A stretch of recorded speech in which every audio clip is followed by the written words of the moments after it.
It feels good to be back. It feels good to be back. Welcome. For those of you who don't know, look at my last text post for context. Phew. You have changed. There's an opening. There is so much pouring in right now. Now, a couple things I really want to name before we dive into this message is, as I was setting up to film, I had to reach behind and grab this cord and plug it in. And as I was doing it, I literally touched the wall and the power surged and all my electricity went out, and then it reset, right? The breaker, it was able to reset. And there's something that is what's happening for you, and or is happening or has happened. I feel like there's been a collective of people that I've been tapping into where it's like you're right on the precipice, you're in it, or you're like about like right on the other side. So we're going to be tapping into this energy, okay? Bells are important. Like chiming, wind chimes, bells. Wind is very important, like the movement of wind, like the winds of change. Turning a new page, I'm seeing like wind blowing like pages over. It's almost like, I don't know if any of you have had this experience where you're reading and the wind blows the book and somehow you land on a page that has deep significance. Okay, welcome. I'm Izzy. I go by 8th House Mercury here. On my other account, I go by Astrology, where I do evolutionary astrology. This feels so weird because for you guys, it looks like nothing has changed. But I'm in a completely new location, which for those of you who don't know, I live in a trailer. You can't usually tell with my setup because it's very cute, but I'm in a completely new location. The way the sun, like even the direction that this RV is parked is completely different. It's like a change in direction. This is another sign as well. Screen displays not working. And for me, I've been reading into this as like a shift in perception, a shift in like how you perceive things, right? And also the cardinal directions feel very important, like working with the directions and elemental work. The darkening, yeah, you're in this rich state, this rich substance, and the darkening is such a beautiful card to get because you're like actively alchemizing things, and you're not in this. I'm gonna read a little bit about it for you guys so you can really get the depth of it. And for those of you who are consistent with like the work that I put out there, I apologize that there is no newsletter. I didn't have anything set up at the time. Which it feels weird, but it also is strangely significant of like allowing you guys to navigate this time on your own versus holding to the astrology. Darkening, depth, readiness, churning. The darkness is an achievement. It indicates the material has been through a significant occurrence, sometimes called an initiatory experience. It's brought into a state of readiness for the work. Oof. This is like where you're at. And I feel like for you, this collective I'm reading for, and my whole crown's on fire right now, is like you're done with surface level bullshit. You're done with like these idle games, and they just showed me like, you know how characters have like their idle movement and like in games or something. It's like you've been doing that your whole life, and you're like, and surrounded by people, and you started to take action and move and engage with life in a new way, and it's just changing everything. Mortification and copper. The way that you're perceiving your pleasure is different. The way that you it's gone through a complete change, a complete 180 because of this action that you're taking on your life. Now, Spirit, I want to know what's coming in, because I did pull some cards prior just for context sake, and Spirals of Manifestation and Heaven Sent came out. And for me, it's like this card's face down. This is going to be like, what is moving through? Brand new start. We're starting at lead, which for some of you, it's like, oh, I don't want to start at lead. That's what life is. It's this whole cyclical nature. We reach a sort of peak and then we have to start again. separation, and lead. Tell me about that. And then we have gold. For me, whoa. You're going through, oh, I heard like a split in consciousness. I heard the beginning is the end. You know that things are more complex than just like starting something new. You've entered an entirely new reality, and you know that. And so there's sort of this learning curve that is coming in. He just knocked up a card. The 12th house. Please don't be disruptive. Hold on. Whew. With the 12th house popping up like that, the way my cat like moved, it's almost like that for me is like spirit is moving things actively behind the scenes for you, and you're noticing it. Like you're actually seeing it of like God's hand in your life right now. And they literally just showed me in your brain, like in your mind, like things completely shifting and changing, like complete rewiring. Again, with the electricity, it's like there was a moment you had to be shut off so things could be wiped clean and refreshed.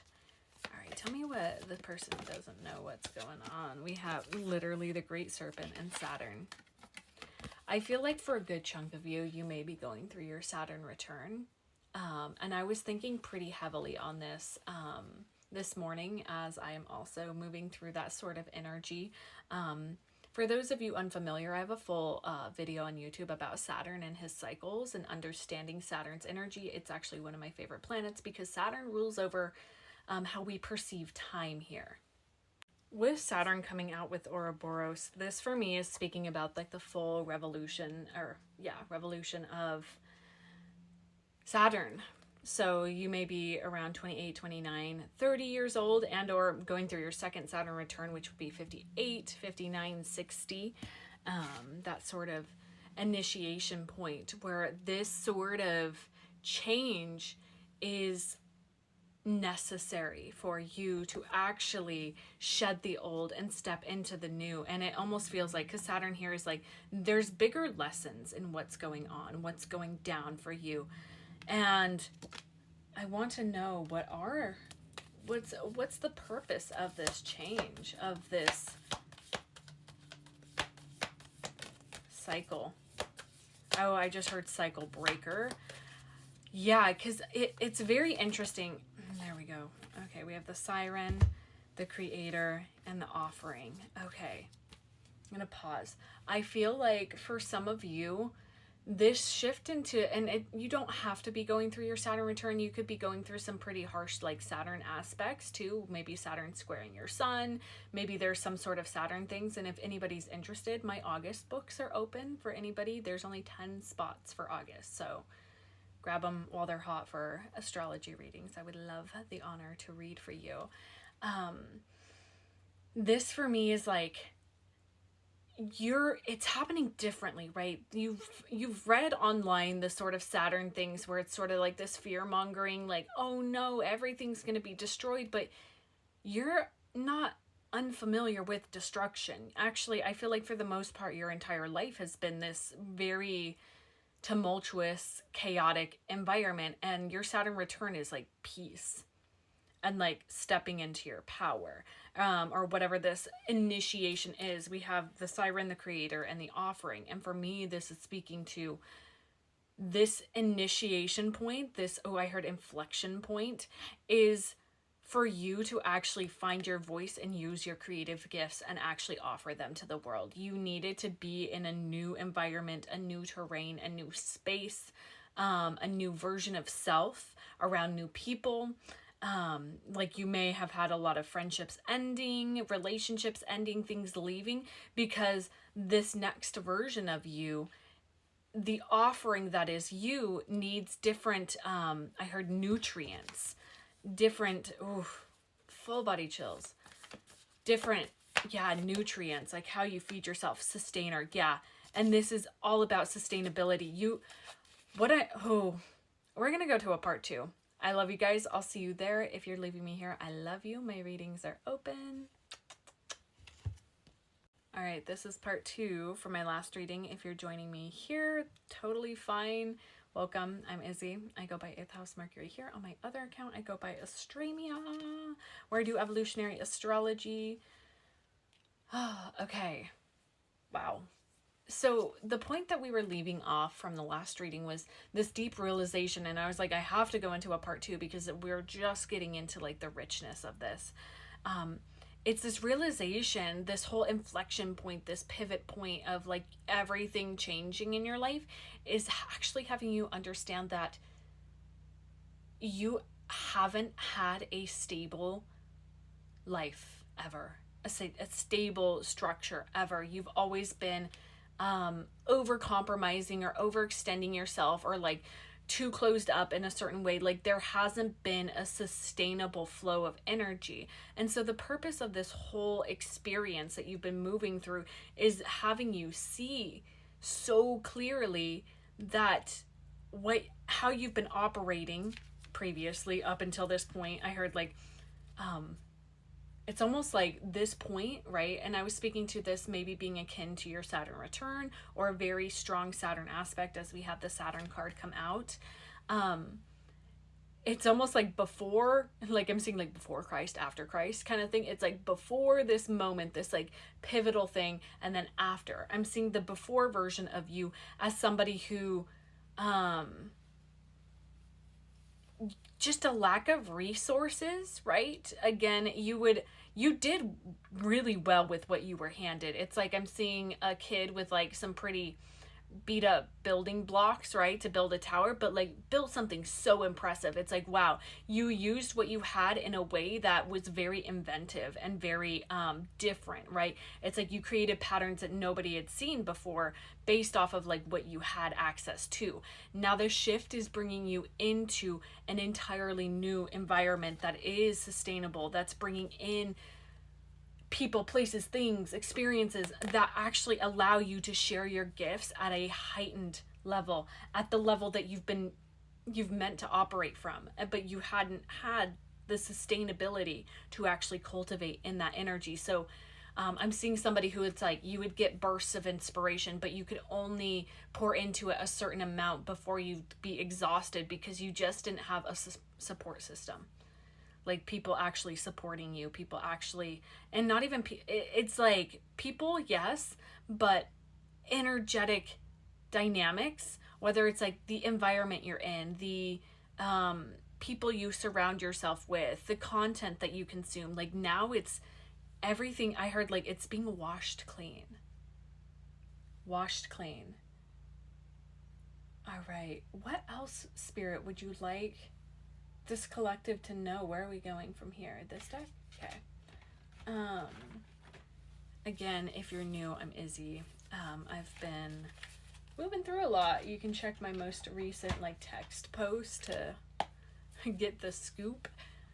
But wowie mama. And I know you guys have been going through stuff too. Whoa. Sorry, I have a cat on my lap. We have Aries and 8. Wow. It's like with those two cards coming out, and then we have Earth is flipped here. I'm seeing you, I heard reincarnation. Like, again, I'm seeing the, like, before Christ, after Christ, like that moment, those days of Christ, you know, in the tomb, right? Where you've been going through something similar, where it's like this ascension process. This, right, with what the story shared. Do we know what's true or not? I don't know. I wasn't there.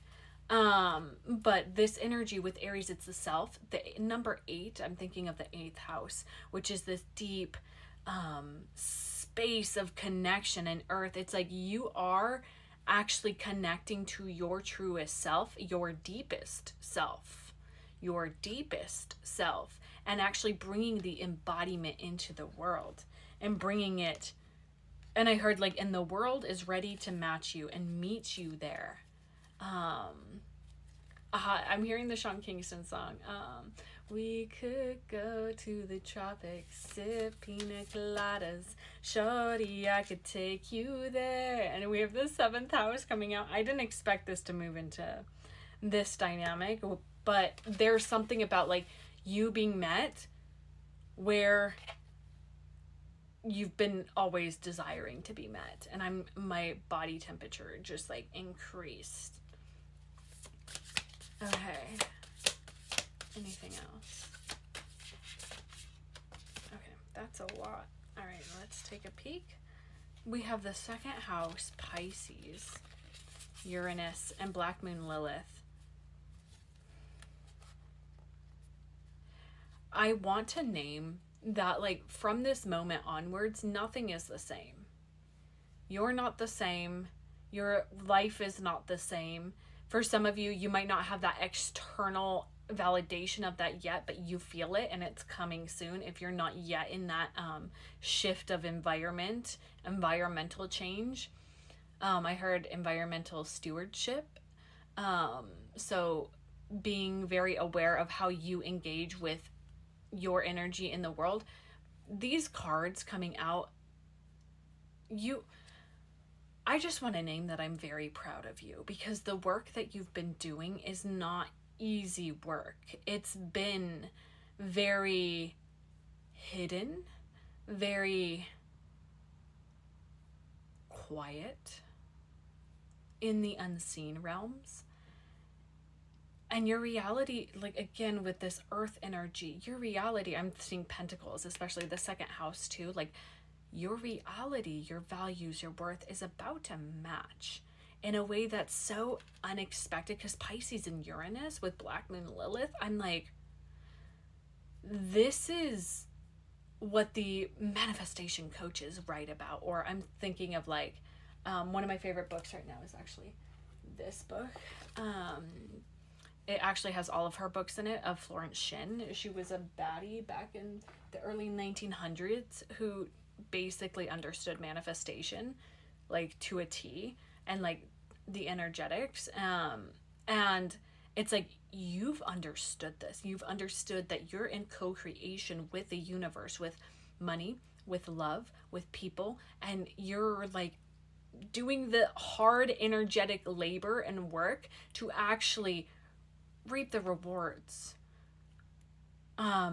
I just heard, like, you've been mining within yourself, and you're finding that, and it's unexpected energy that's coming in. The 7th house energy as well, right? So maybe love is an unexpected thing that's coming in, but I'm seeing this,